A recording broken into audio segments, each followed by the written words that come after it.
색소폰과 금지된 멜로디. 일장 공허한 일상의 끝. 이정우는 거울 속 자신을 바라보며 한숨을 내쉬었다. 30년간 몸담았던 대기업에서 명예퇴직을 한 지 6개월 매일 아침 7시에 일어나던 습관은 여전했지만 이제 갈 곳이 없었다. 아내 수지는 여전히 바쁘게 살았고 대학생인 딸은 기숙사 생활 중이었다. 집에는 그만 덩그러니 남겨져 있었다. 여보, 오늘도 집에만 있을 거야. 출근 준비를 하던 수진이 걱정스러운 표정으로 물었다. 특별히 할 일이 없어서. 그러지 말고 뭔가 취미라도 찾아봐. 이렇게 계속 있으면 우울증 걸려. 수진이 나간 후 정우는 또다시 텅 빈 집에 혼자 남겨졌다.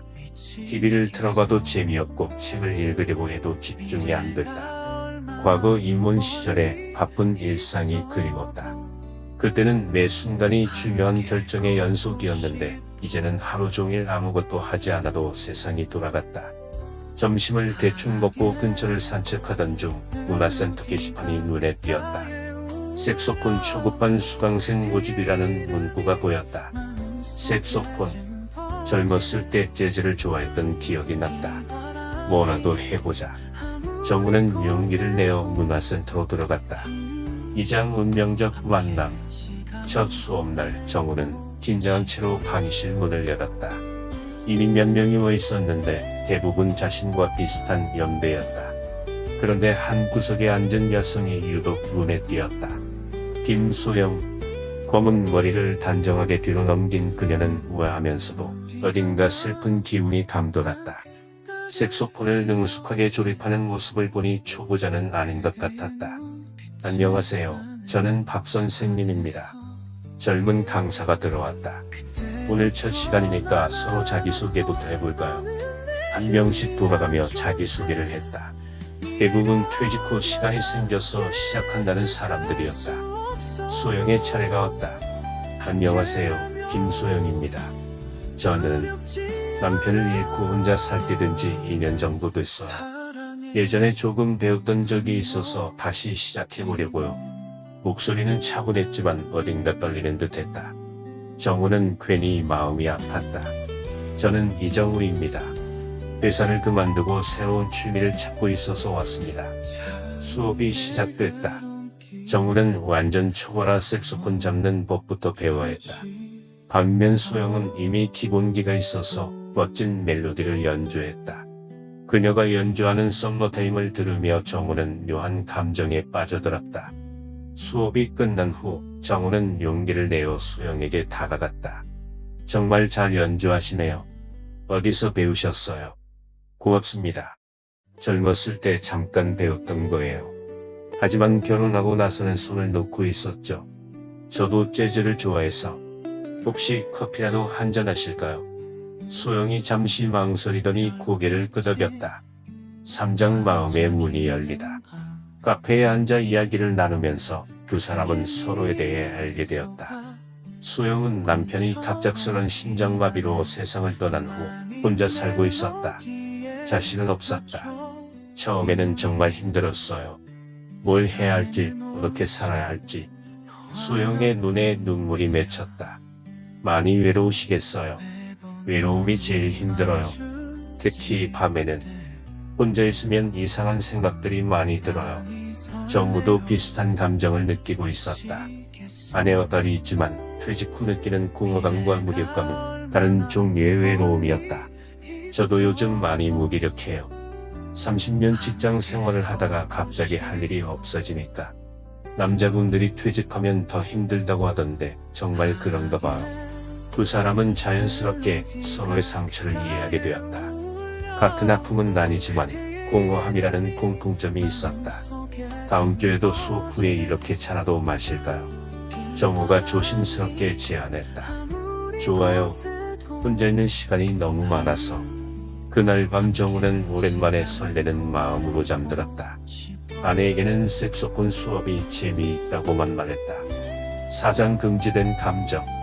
매주 화요일과 목요일 색소폰 수업은 두 사람에게 가장 기다려지는 시간이 되었다. 수업 후에는 항상 함께 차를 마시며 이야기를 나누었다. 정우의 실력은 빠르게 늘었다. 소영이 개인적으로 가르쳐주기 시작했기 때문이다. 입술을 좀 더 느슨하게 하세요. 그래야 부드러운 소리가 나와요.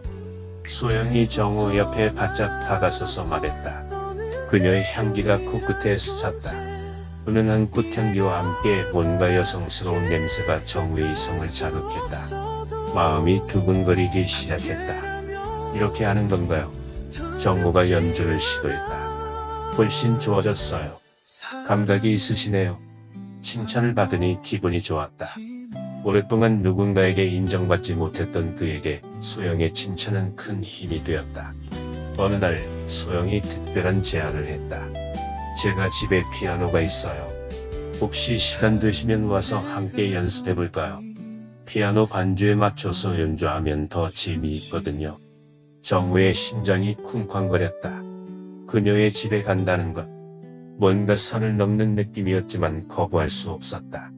좋습니다. 언제가 좋을까요? 이번 토요일 오후는 어때요? 오장 위험한 유혹. 토요일 오후 정우는 소영의 아파트를 방문했다. 깔끔하고 우아하게 꾸며진 집이었지만 어딘가 쓸쓸한 기운이 감돌았다. 혼자 살기에는 너무 넓지 않아요? 정우가 물었다. 그래서 더 외로워요. 남편과 함께 살 때 산 집인데 추억이 많아서 이사를 못 가겠더라고요. 거실 한쪽에는 그랜드 피아노가 놓여 있었다. 소영은 피아노 앞에 앉아 손가락을 건반 위에 올렸다. 뭘 연주해 볼까요? 플라이 미 투 더 문은 어때요? 소영의 피아노 연주가 시작되었다. 정우는 색소폰을 들고 멜로디에 맞춰 연주했다. 두 사람의 악기가 만들어내는 하모니는 완벽했다. 연주가 끝나자 두 사람은 서로를 바라보며 미소 지었다. 정말 잘 맞네요. 소영이 말했다. 음악뿐만 아니라요. 정우가 대답했다. 순간 공기가 무거워졌다. 두 사람 사이에 묘한 긴장감이 흘렀다. 커피 좀 끓여올게요. 소영이 일어섰다. 부엌에서 커피를 끓이는 소영의 뒷모습을 보며 정우는 이상한 감정에 빠져들었다. 그녀의 몸매가 여전히 아름답다는 것을 느꼈다. 결혼한 남자라는 것을 잊을 뻔했다. 커피를 마시며 두 사람은 더 개인적인 이야기를 나누었다. 남편과는 어떠셨어요? 정우가 조심스럽게 물었다. 좋은 사람이었어요. 하지만 소영이 잠시 망설였다. 마지막 몇 년은 거의 룸메이트 같았어요. 사랑보다는 정 같은 게 더 컸달까. 저희 부부도 비슷해요. 아내는 좋은 사람이지만 언제부터인가 그냥 가족일 뿐이에요. 때로는 뜨겁게 사랑받고 싶을 때가 있어요. 소영이 조용히 말했다. 그 말에 정우의 심장이 격하게 뛰기 시작했다. 6장선을 넘다. 그 다음 주부터 두 사람의 관계는 미묘하게 변했다. 색소폰 수업에서 서로를 의식하게 되었고 개인 연습 시간도 늘어났다. 오늘은 좀 더 감성적인 곡을 연주해볼까요? 소영이 제안했다. 바디 앤 소울이라는 재즈 스탠다드를 연주하기 시작했다. 이 곡은 깊은 감정을 담은 곡으로 유명했다. 소영의 피아노 선율에 맞춰 정우가 색소폰을 불었다. 음악이 절정에 달했을 때 두 사람의 시선이 마주쳤다. 소영의 눈에는 뭔가 간절한 것이 있었다. 연주가 끝나자 소영이 피아노에서 일어나 정우에게 다가왔다. 정말 아름다웠어요. 소영이 속삭였다. 소영 씨도요. 정우가 대답했다. 두 사람 사이의 거리가 점점 가까워졌다. 정우는 소영의 얼굴을 자세히 들여다봤다. 52세라는 나이에도 불구하고 여전히 아름다웠다. 특히 그녀의 입술이 유독 매력적으로 보였다. 안 돼요. 소영이 작은 소리로 말했지만 몸은 정우에게 더 가까이 다가갔다. 저도 알아요. 하지만 정우가 그녀의 손을 잡았다. 소영이 떨리는 손으로 정우의 얼굴을 만졌다. 두 사람의 입술이 가까워졌다. 첫 키스는 조심스러웠다. 하지만 곧 격렬해졌다. 오랫동안 억눌렸던 감정들이 폭발하는 듯했다. 이러면 안 되는 거 아세요? 소영이 숨을 가쁘게 쉬며 말했다. 알아요. 하지만 멈출 수가 없어요. 그날 밤 두 사람은 선을 넘었다. 오랜만에 느끼는 뜨거운 욕망에 두 사람은 자신을 맡겼다. 실장 금지된 만남들. 그 후로 두 사람은 비밀스러운 만남을 이어갔다. 색소폰 수업은 핑계가 되었고 소영의 집은 두 사람만의 은밀한 공간이 되었다. 이런 기분이 이렇게 달콤할 줄 몰랐어요. 소영이 정우의 가슴에 기대며 말했다. 저도 마찬가지예요. 당신과 함께 있을 때만 제가 살아있다는 걸 느껴요. 두 사람의 관계는 음악으로 시작해서 깊은 사랑으로 발전했다. 색소폰과 피아노로 연주하는 듀엣은 그들만의 특별한 의식이 되었다. 하지만 죄책감도 따라왔다. 정우는 집에 돌아가서 아내를 볼 때마다 마음이 무거웠다. 요즘 색소폰에 완전히 빠진 것 같네. 아내 수진이 말했다. 정말 재미있어. 그래도 너무 자주 나가는 것 같은데. 일주일에 몇 번씩 개인 연습도 하고. 실력을 늘리려면 연습을 많이 해. 거짓말을 하는 자신이 싫었지만 소영을 포기할 수는 없었다. 팔짱 위험한 징조. 두 사람의 관계가 깊어질수록 주변에서 눈치채는 사람들이 생겨났다. 색소폰 동호회에서도 두 사람이 유독 가까운 것이 화제가 되었다. 정우님과 소영님 정말 잘 어울리시는 것 같아요. 동호회 회원 중 한 명이 농담처럼 말했다. 그냥 음악적으로 호흡이 잘 맞았어요. 정우가 어색하게 대답했다. 하지만 소영은 달랐다. 그녀는 점점 더 대담해졌다. 언제까지 이렇게 숨어서 만날 건가요? 어느 날 소영이 물었다. 무슨 말이에요? 저는 진짜 당신을 사랑해요. 이런 관계가 아니라 정말로 함께 살고 싶어요. 정우는 당황했다. 그도 소영을 사랑하지만 가정을 버릴 수는 없었다. 소영 씨의 마음은 알지만 쉽지 않아요.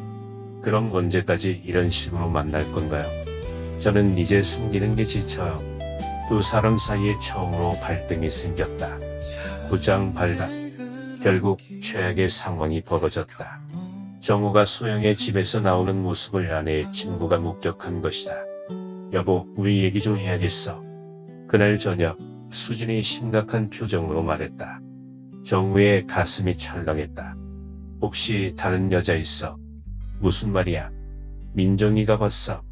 당신이 여자 집에서 나오는 걸 더 이상 숨길 수 없었다. 정우는 모든 것을 고백했다. 미안해. 정말 미안해. 수지는 울지 않았다. 오히려 차분했다. 누구야? 색소폰 동호회에서 만난 사람이야. 사랑해. 정우는 대답할 수 없었다. 그의 침묵이 답이었다. 알겠어. 시간이 필요해. 좀 생각해볼게. 직장 선택의 기로. 그 후 일주일간 집안 분위기는 최악이었다. 수지는 정우와 말을 하지 않았고 정우도 소영을 만나지 못했다. 색소폰 수업에도 나가지 않았다. 소영에게서 계속 연락이 왔지만 받지 않았다. 이정우 씨, 저 때문에 힘들어 하시는 거 알아요. 하지만 도망가지 마세요. 우리 이야기예요. 소영의 문자를 보며 정우는 괴로웠다. 그녀도 사랑하고 아내도 버릴 수 없었다. 마침내 수진이 먼저 입을 열었다. 나도 생각해봤는데 우리 결혼 생활이 완벽했던 건 아니야. 수진아. 하지만 그렇다고 해서 이렇게 끝낼 수는 없어. 우리에게는 딸도 있고 20년의 세월도 있고. 정말 미안해. 선택해. 나를 택할 거면 다시는 그 여자를 만나지 마. 그 여자를 택할 거면 깨끗하게 헤어져. 11장 마지막 연주. 정우는 소영과 마지막으로 만나기로 했다. 그녀의 집에서. 결정했어요. 소영이 물었다. 미안해요. 소영의 얼굴이 창백해졌다. 가정을 선택하는 거군요. 소영 씨도 이해해주세요. 저에게는 책임이 있어요. 책임. 소영이 쓴 웃음을 지었다. 그럼 저에 대한 책임은 넘나요? 그건. 좋아요. 알겠어요. 소영이 피아노 앞에 앉았다. 그리고 썸머타임을 연주하기 시작했다. 처음 만났을 때 들었던 그 곡이었다. 정우도 색소폰을 들었다. 마지막 연주였다. 슬픈 멜로디가 방 안에 울려 퍼졌다.